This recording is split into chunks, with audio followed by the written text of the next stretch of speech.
Alise jan kawandel. Ndah neo kalane pura yo njumbrung iki. Wokeh sukete. Taro celutak iki. Lah nek ora celutak itu duduk wong lanang. Yo mbah. Wong kowe wis tuwek yo pikir dhewe. Mbah piye to? Lah wong sing duwe lho kowe. Saiki bayangno Lah kok megahi men kon bayangne. nek parkirane ketel apa neh terminale ngono lho. Berarti luwih nemen lho terminale. Kaya alas. Tapi Mas yo ngono aku perawatan. Lah wong barang ndelik lho, dadak anggo perawatan barang. Perawatan apa? Nganggo krim, semprot aroma lavender. Ben apa dadak disemprot barang. Ngentek-ngenteki ragat.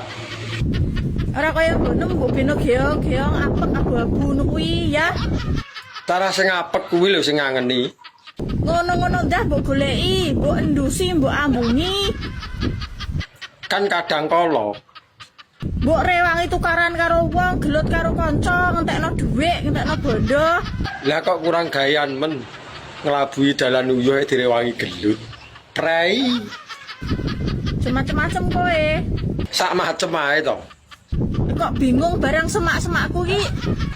Pengen roh. Apa mbok iwangi ngelabang ta? Hah? Ngono ya ora apa-apa. Mumpung aku nganggur. Rene nek apa mbok iwangi ngelabang? Rene, Saiki to. bocah kok celutak dadakan. Kan wis diomongi to mau. Nek ora celutak kuwi lho duduk wong lanang.